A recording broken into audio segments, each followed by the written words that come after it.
प्रत्येक शब्द कानातून हृदयात, हृदयातून मेंदूत घालून लिहून ठेवायचा. पहिलं, कुठल्याही गोष्टीसाठी एक क्रायटेरिया लागतो. क्रायटेरिया लागतो, पात्रता लागते. पात्रता माहिती आहे, अभ्यास करण्यासाठी एक पात्रता लागते. ती पात्रता सगळ्यात पहिलं लक्षात ठेवा. पात्रता, अभ्यास करायला काय पात्रता लागते, ही पात्रता सगळ्यात मोठी गोष्ट आहे. Eligibility criteria is a most important for study.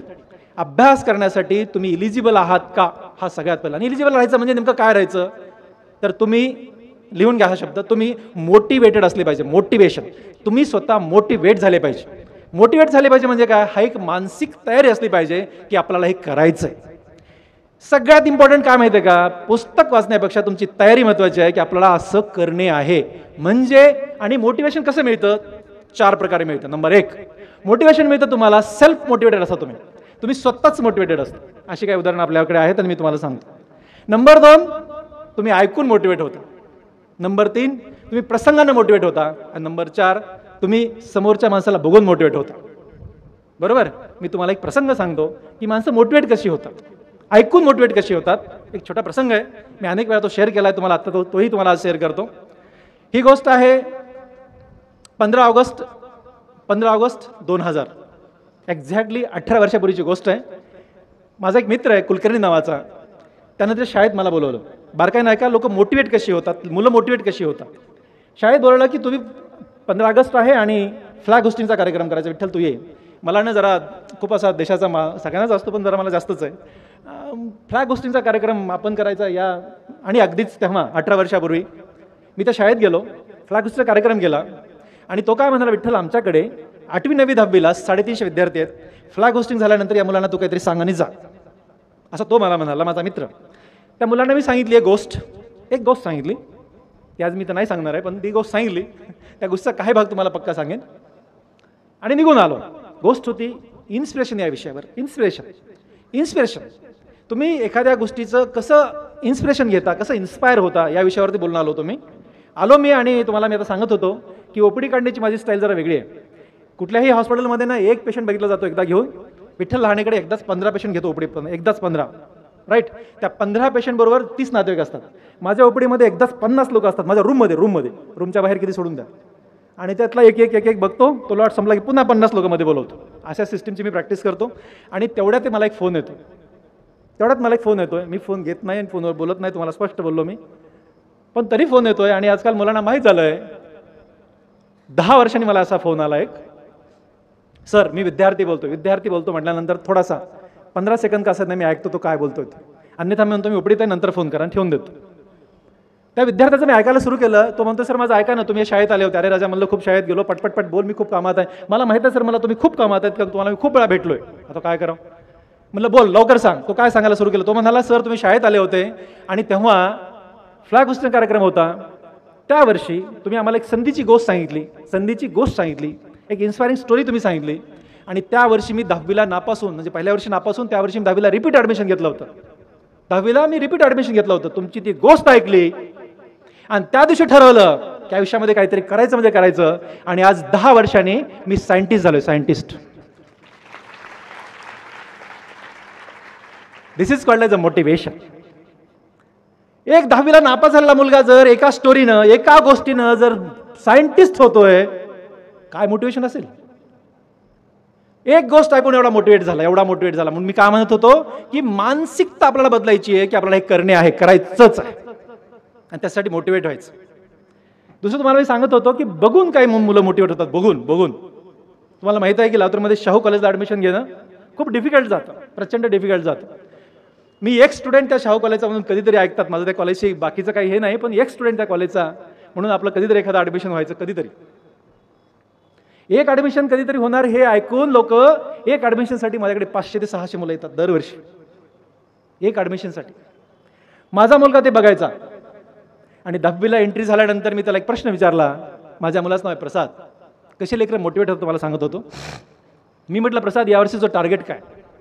तो काय म्हणाला माहिती आहे, पप्पा म्हणे 10वीचं हे माझं टार्गेट आहे की माझ्या स्वतःच्या मेरिटने शाहू कॉलेजला ॲडमिशन घेणे, तुमच्या लग्यानी नाही. आणि तुम्हाला कुणाला चिठ्ठी ते देऊन टाका, तुमच्या लग्यानी मी शाहूला जाणार नाहीये. This is called as a motivation. हे फक्त बघून मोटिवेट होतात लेकरं. आणि मला प्रचंड आनंद वाटतो या गोष्टीचा. तिथपर्यंत विषय संपला. त्याला चांगले मार्क 97 मार्क्स पडले. तो शाहूला ॲडमिट झाला आणि 12वीची तेव्हा त्यांच्या वेळेस नीटची तयारी केली पोरांनी, पण शेवटी सीट एक्झाम होती. मी त्या सीट एक्झामच्या अगोदर त्याला पुन्हा प्रश्न विचारला, आता काय टार्गेट आहे. मोटिवेशन कसं मिळतं बघा. तो काय बघतो की ह्या बापाला, त्याच्या बापाला श्वास घ्यायला पण वेळ नाही आहे. कधी कधी असं होतं की इतकं जर बिझी बाप असेल तर आपण कशाला पुढे जायचं असं लेकर विचार करतात. पण तो काय म्हणाला बघा, मी म्हटलं काय टार्गेट आहे तुझं आता ह्या CET-मध्ये. तो म्हणाला, पप्पा CET-मध्ये मी एवढे मार्क्स घेणार की बेस्टमधलं बेस्ट गव्हर्नमेंट मेडिकल कॉलेजला माझं ॲडमिशन झालं पाहिजे आणि तुमच्या पैशाने, तुमच्या लग्याने कुठल्याच प्रायव्हेट मेडिकल कॉलेजला मी जाणार नाही. This is called as a motivation boys. हे फक्त बघून मोटिवेट झालं पाहिजे.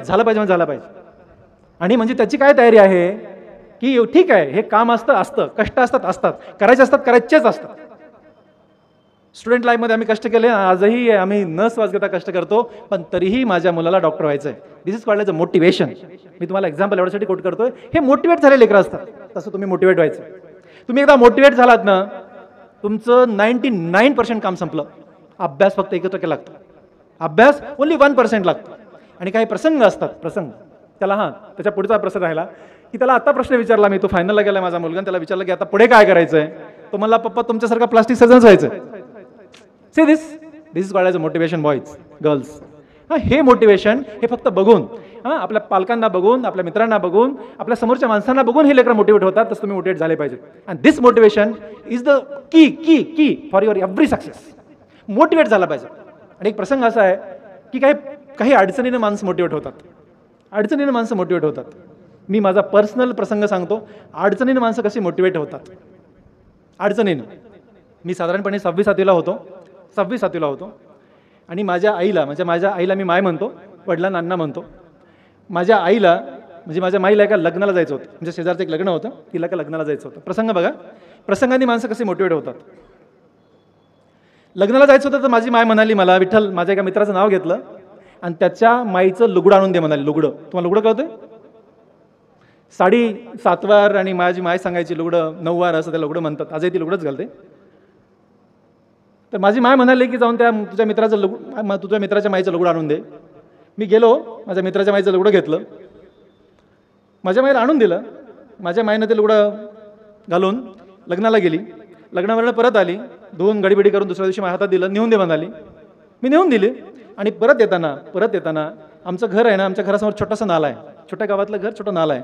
काय माहीत नाही, ती सवय आजही मला खूप कसरी वाटतं. ती सवय अशी होती माझी, त्या नाल्यावरनं मी सरळ कधी गेलोच नाही. मी अशी उडी मारून जायचो. तशी त्या दिवशी पण अशी उडी मारली. उडी मारताना मला एक प्रश्न पडला की माझ्या माईनं लुगडं का मागवलं होतं. माझ्या माईनं लुगडंच का मागवलं होतं. बघा, माझ्या माईने लुगडं का मागवलं याचं उत्तर फार अडचणीचं आहे मित्र. माझ्या माईने लुगडं एवढ्यासाठी मागवलं होतं कारण माझ्या माईकडे दुसऱ्याच्या लग्नाला जाण्यासाठी, घालून जाण्यासाठी धडकं लुगडं एक पण तिच्या घरात नव्हतं. आमच्याकडे एक धडकं लुगडं, साधं धडकं लुगडं आमच्याकडे नव्हतं. आम्ही खूप गरीब आहेत. आम्ही अति गरीब घरचे लेकर आहेत. अति विचार करण्याच्या पलीकडे गरीब आहेत आम्ही. आणि माझ्या माईकडे जी काही लुगडे होती, एकतर दांड घातलेलं. तुम्हाला दांड कळतो? दांड म्हणजे कुठल्याही रंगाची 2 लुगडे एकत्र जोडून त्याला दांड म्हणतात. आणि ठिगळ म्हणजे कुठल्याही रंगाचं जे सापडेल ते फाटलं तिथं लावून त्याला ठिगळ असं म्हणतात. अशा प्रकारची लुगडे माझ्या माईकडे होती.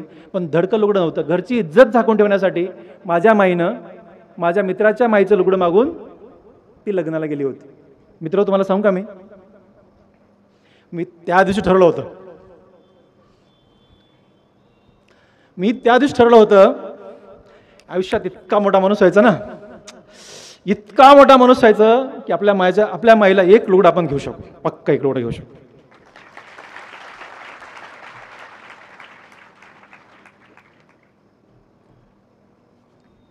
खरं तर मी माझ्या माईला लुगडं घेण्यासाठी मोठा झालो.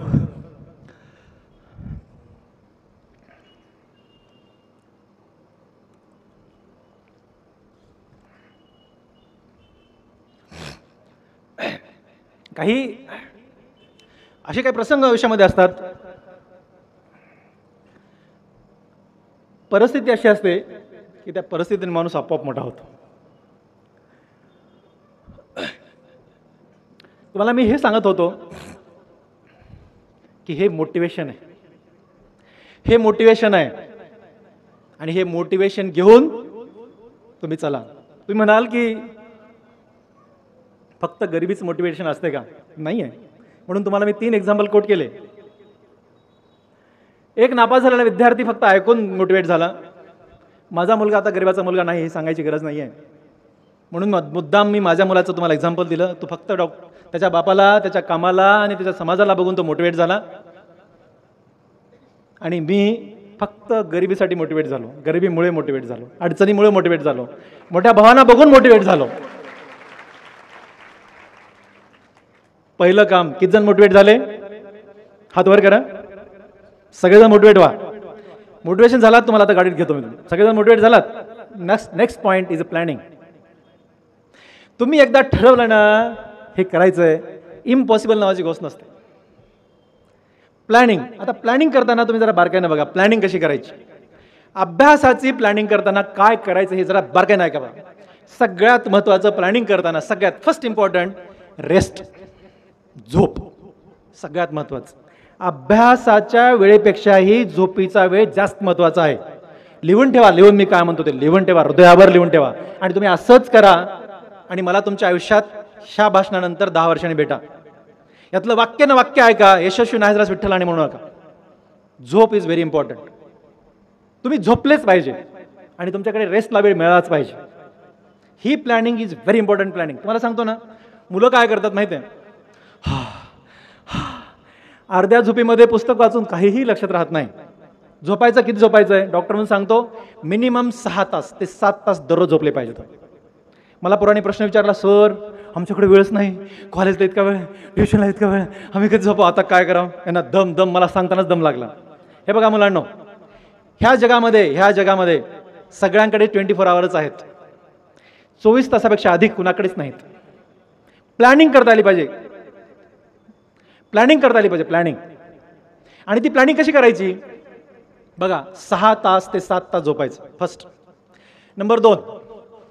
नंबर 2 दररोज मिनिमम 30 मिनिटे नाश्ता, जेवण 1.5 तास. आणि मिनिमम अर्धा तास काहीच करायचं नाही. काहीच करायचं नाही. तुमच्या आवडीचं तुम्ही एखादा टीव्ही बघा, इन्स्ट्रुमेंट वाजवा, काहीही करा, do something what ever you like. पण 30 मिनिटं ते 1 तास काहीच करायचं नाही. काहीच करायचं नाही. आणि नंबर 3 व्हेरी इम्पॉर्टंट, याच्या पुढचं तुम्हाला सांगतो. ही प्लॅनिंग करताना हे फक्त मी रेस्ट, झोप, तिसरं डाएट. सगळे लेकरं आजारी पडतात. काय झालं? परीक्षेत आजारी पडले. सगळं अभ्यास झाला होता पण आजारी पडले. आजारी का पडतात? 2 कारण. नंबर 1 तुम्ही प्लॅनिंग व्यवस्थित करत नाहीत. नंबर 2 तुम्ही व्यवस्थित जेवण करत नाहीत. आणि नंबर 3 नको तेव्हा जागरण करता. आता मी तुम्हाला सांगतो प्लॅनिंग कशी असली पाहिजे. अभ्यासाची प्लॅनिंग. कमिंग टू द अभ्यासाची प्लॅनिंग कशी असली पाहिजे तुम्हाला माहिती आहे? अभ्यासाची प्लॅनिंग डे 1 पासून असली पाहिजे. पोरं काय करतं माहिती आहे? आता तुम्हाला माहिती आहे का, परीक्षा 1 महिन्यावर आली, आता रात्रभर जागायचं, दिवसभर जागायचं, आता अभ्यास. दिस इज व्हेरी रॉंग मेथड. समजा तुम्ही आता सपोज की तुम्ही, माझा मुलगा शाहू कॉलेजमध्ये होता. शाहू कॉलेजमध्ये त्याला दररोज फक्त 45 मिनिट मिळायचे. 11th-12th फक्त 45 मिनिटं मिळायची. 45 मोजून मिनिटं. पण तो 45 मिनिटं अभ्यास करायचा. 44 मिनिटं त्यांनी कधीच अभ्यास नाही केला. 45 मीन्स 45 दररोज. तुम्हाला सांगतो म्हण खूप सुंदर आहे, थेंबे थेंबे तळे साचे. म्हणजे काय? फक्त म्हणीपुरती म्हण नाही, हा थॉट पुरता थॉट नाही आहे. तुम्ही दररोज थोडा 45 दररोज तेवढाच अभ्यास करा. तुमच्या PL पर्यंत, प्रिपरेटरी लिव्ह पर्यंत तेवढाच अभ्यास करा. पण तितका तुमचा दररोजचा अभ्यास मागे पडतो. आता भानगड काय होते, मला पोरं म्हणतात, सर तुम्हाला माहित नाही, ट्युशनची परीक्षा, कॉलेजची परीक्षा, आम्ही वाचावं काय, आम्ही करावं काय? पोरांची दररोजची मला प्रश्न, हो की नाही? तुम्हाला सांगतो कॉलेजची परीक्षा होऊ द्या, ट्युशनची परीक्षा होऊ द्या, कमी मार्क पडू द्या. प्लॅनिंगमध्ये बदल नाही करायचा. दररोज 40-45 मिनिटं तेवढाच अभ्यास करायचा दररोज. ज्या लेकरांना वेळ आहे त्यांनी आणखी ठरवा, आणखी जास्त अभ्यास करा. ज्यांच्याकडे वेळ आहे, ज्यांच्याकडे वेळ नाही त्यांनी 40 मिनिटं अभ्यास खूप जास्त झाला. तुम्हाला पुन्हा सांगतो खूप जास्त झाला. पण दररोज करायचं. 1 दिवस पण सोडायचा नाही. 1 दिवस पण सोडायचा नाही. ही प्लॅनिंग फार. आणि कधी सुरू करायचा अभ्यास? आज कॉलेज सुरू झालं, 1 जुलैला कॉलेज सुरू झालं, आज सुरू करायचं. कसं होतं माहिती आहे का, आजकाल पोरांना काय जाग कधी येते माहिती आहे? बापरे, एक्झामची तारीख आली, आम्हाला सगळ्यांना जाग यायला लागते. आणि एक्झामच्या तारखा जसजशा जवळजवळ या लागतात तसतशा BP वाढतो, पल्स वाढतो, टेम्परेचर येतं, डोकं दुखतं. आता काय होत नाही. हे का होतं माहिती आहे? This just because you are not prepared in the planning. तुम्ही ज्या पद्धतीत प्लॅनिंग करायला पाहिजे तुम्ही प्लॅनिंग केलेलं नाहीये. आणि मग तुमचं काय होतं? एक्झाम. नो, प्रॉपर झोपा आणि झोपून प्रॉपर अभ्यास करा. आता दुसरा एक प्रश्न मला पोराने विचारला की रात्री जागून अभ्यास करायला पाहिजे का दिवसा अभ्यास करायला पाहिजे. माझं असं प्रामाणिकपणे मत आहे की अभ्यास हा सकाळी करावा, दिवसा करावा, रात्री झोपावं. पण तुम्हाला सांगतो, कितीतरी मेडिकलची मुलं, कितीतरी इंजिनिअरिंगची मुलं जी मला माहीत आहेत ते नाईट आउट करतात. पण त्याच्याला तोटा फक्त सांगतो, कुठलीच एक्झाम तुम्ही जी एक्झाम देणार आहे ती कुठलीच एक्झाम रात्री नसते. ती एक्झाम दिवसा असते. ती सकाळी 8 वाजता एक्झाम असते, प्रॅक्टिकल एक्झाम. कधी कधी एक्झाम 10 वाजता सगळ्यांच्या एक्झाम असतात. तुम्ही जर रात्रभर जागलात तर सकाळी 10, 11, 12 पर्यंत झोपलात. ह्याला जेट लॅग हा शब्द आहे. जेट लॅग कळतो मला. जेट लॅग हे बायोलॉजिकल घड्याळ असतं. आपल्या शरीरामध्ये एक बायोलॉजिकल वॉच असते, बायोलॉजिकल घड्याळ असतं. समजा मी अमेरिकेत राहिलो 15-20 दिवस जाऊन, तिथं रात्र असते तेव्हा आपल्याकडे दिवस असतो, आणि तिथं दिवस असता आपला रात्र असते. परत आल्यानंतर दिवसा झोप यायला लागते. 15 दिवसाच्या त्याने मला दिवसा झोप यायला लागते. मला सांगा, तुम्ही जर वर्षभर असं रात्री जाऊन अभ्यास करायला लागले आणि परीक्षेला जाऊन बसले, काय होणार आहे? परीक्षेत झोपायचं नाहीये. जरी तुम्ही नाईट आउट केला तर सकाळी 9च्या आत उठा. नाईट अभ्यास करण्यासाठी माझं फार दुमत आता राहिलेलं नाही. माझा मुलगा पण रात्री अभ्यास करतो. पण प्लॅनिंगनं अभ्यास करा. प्लॅनिंगनं अभ्यास करा. त्याच्या पुढचा खूप महत्त्वाचा पॉईंट आहे. परीक्षेला जाताना काय करतात मुलं, ते खूप इम्पॉर्टंट पॉईंट आहे, खूप जास्त इम्पॉर्टंट पॉईंट.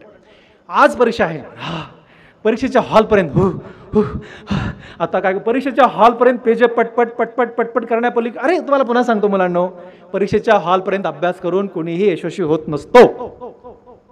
अभ्यासाच्या प्लॅनिंगमध्ये समजा उद्या पेपर आहे, उद्या परीक्षा आहे, मिनिमम आज दुपारी मिनिमम आज दुपारी 12-1 पासून अभ्यास बंद करायचा. टीव्ही बघायचा, तुमच्या आवडीचं काहीतरी बघायचं, आईवडिलांशी गप्पा मारायच्या, भावा बहिणीला भांडणं करायची जोरात. काहीही दुसऱ्या दिवशी जाईपर्यंत वाचायचं नाही. तुम्हाला त्याचं एक छोटं उदाहरण सांगतो. माझा मुलगा जेव्हा 12वीच्या सीट एक्झामला जात होता, त्याची एक्झाम 5 तारखेला होती. 4 तारखेला तो मला म्हटला दुपारी 12-1 वाजता, पप्पा माझा अभ्यास झाला. शब्द किती छान आहे. हा शब्द ऐकण्यासाठी बाप आतुर होता. माझा अभ्यास झाला हे शब्द करणं खूप कठीण आहे, तुम्हाला माहिती आहे. आणि तुम्हाला सांगतो, त्याच्या 12 नंतर त्याने त्या दिवशी काही अभ्यास केला नाही. 4 तारखेला काहीच. 5 तारखेला सकाळी त्याची परीक्षा 10 वाजता होती. परीक्षेला गेला, मी काही सोडायला आणि घ्यायला गेलो नव्हतो, पण ते पेपर देऊन बाहेर आला आणि त्याने मला फोन केला तिथून. त्याची मम्मी त्याला घ्यायला गेली होती. मम्मीच्या फोनवर मला फोन केला, पप्पा बायोलॉजीमध्ये 100 आउट ऑफ 100, 100 पैकी 100. This is called as a confidence. आणि हा कॉन्फिडन्स तुम्हाला कधी गेन होतो, जर तुम्ही तुमच्या शैक्षणिक एज्युकेशनल इयरचा पहिला दिवस प्लॅनिंगमध्ये आला पाहिजे. फर्स्ट डे, पहिला दिवस 40 मिनिटांनी सुरू करायचा. पहिला दिवस म्हणजे पहिला दिवस अभ्यासाचा, आणि तोच कंटिन्यू करायचा टिल युअर एक्झाम. आणि प्रत्येक संडे, पुन्हा तुम्हाला सांगतो, प्रत्येक संडेला सुट्टी घ्यायची. दुपारी तुम्ही एक्झाम देऊन आलात, कॉलेजमधली आलात, एक्झाम देऊन आल्यानंतर घरी आल्यानंतर त्या दिवशी काहीच वाचायचं नाही. एक खूप सुंदर स्टेटमेंट आहे, rest while run a mile. तुम्हाला जर 1 माईलभर पळायचं ना, तर विश्रांतीची गरज आहे. रविवारी दुपारी आणि सोमवारी सकाळपर्यंत तुम्ही रेस्ट घ्या. रविवारची दुपार, सोमवारची रात्र काही करू नका, म्हणजे रविवारची रात्र काही करू नका, आणि सोमवारी सकाळी पुन्हा कामाला लागा. सोमवारी एकदा तुम्ही कामाला लागलात की रविवारची दुपारपर्यंत तुम्ही जुंपलेलेच आहात. पण रविवारी दुपारी पुन्हा मस्त बघा, एखादा पिक्चर बघा, टीव्ही बघा, आईवडिलांशी गप्पा मारा, त्यांच्याशी जाऊन मस्त सांगा तुम्ही आठवडाभर काय अभ्यास केलाय. आईवडिलांना कनेक्टेड राहा. अभ्यासामधली सगळ्यात इम्पॉर्टंट गोष्ट आहे, तुमचे आईवडील अनएज्युकेटेड आहेत, न शिकलेले आहेत, तरी त्यांना तुम्ही काय अभ्यास केलाय सांगा. जेवढे लेकरं आईवडिलांना कनेक्टेड राहिले तेच लोक यशस्वी राहिले. जे लोक आईवडिलांना कनेक्टेड नाही आहेत ते यशस्वी होऊच शकत नाही. दररोज त्यांच्याशी बोला, दररोज. हे प्रत्येक स्टेटमेंट तुमच्या हृदयावर लिहून घ्या. मी काय म्हणतोय ते दररोज आईवडिलांना सांगा की मी हा आज अभ्यास केला, वर्गात आम्हाला हे शिकवलं, आमचं हे वाचायचं राहिलंय. काय म्हणतोय मी, अनएज्युकेटेड आईवडिलांना पण सांगा, माझी माय काही शिकलेली नाही आहे, तिला भरपूर इंग्रजी येते, आम्ही बोलून तिला गोळ्या पाठ आहेत, बऱ्याचशा मेडिसिन तिला पाठ आहेत. हे असं होऊ शकतं मित्र. त्याच्यामुळे आईवडिलांना सांगा. फक्त तुमचा अभ्यासच आईवडिलांना सांगा असं नाही, तुमची अडचण पण आईवडिलांना सांगा. तुमचं आलेलं अपयश सगळ्यात पहिलं आईवडिलांना सांगा. तुम्हाला हे जगात जर कोणी माफ करेल ना, तुमच्या आई वडील. जगामध्ये जर तुमच्या कसल्याही परिस्थितीच्या सोबत असेल ना, ते तुमच्या आई वडील. म्हणून त्यांच्यासोबत तुम्ही राहा. बघा यश कसं मिळत नाही तर 100% मिळत. पुढचा पॉईंट होता, एक्झामला जाताना मी एक जण पाहिला, माझी एक क्लासमेट होती. बघा कशी तयारी, एक्झामची तयारी. आमचं सेंटर 3 किलोमीटर दूर होतं. 3 किलोमीटर सेंटर दूर होतं. मेडिकलची फायनल MBSc परीक्षा. रिक्षात बसून जायचो किंवा कोणाच तरी लिफ्ट मागून आम्ही जायचो. आम्ही असं निघालो, ती माझी मैत्रीण रिक्षात बसली. बघा बारकाईनं बघा जरा माझ्याकडे. MBBSच्या फायनल MBSच्या परीक्षे थेरी पेपरची तयारी. परीक्षा आत्ता पुढे. आम्ही इथून निघालो 10 वाजता पेपर, आम्ही 9 वाजता निघालो. आमच्या जिथं कुठं आमचे हॉस्टेल तिथून निघालो. ती निघाली रिक्षामध्ये. बघा आता ती रिक्षात कशी निघाली. तिची आई एका बाजूला बसली, तिची बहीण रिक्षात पाठीमागे बसली, तिच्या दुसऱ्या बाजूला बसली, माझी ती क्लासमेट मध्ये बसली, तिचा भाऊ रिक्षा चालकाच्या शेजारी बसला. पुढे पुढे ऐका जरा, पुढे ऐका.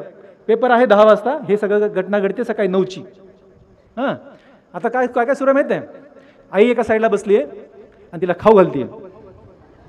ज्या साईडला बहीण बसली आहे ती केस विचारतीये आणि भाऊ पुढे बसलाय तो पुस्तक धरून बसला, असा पुस्तक वाच.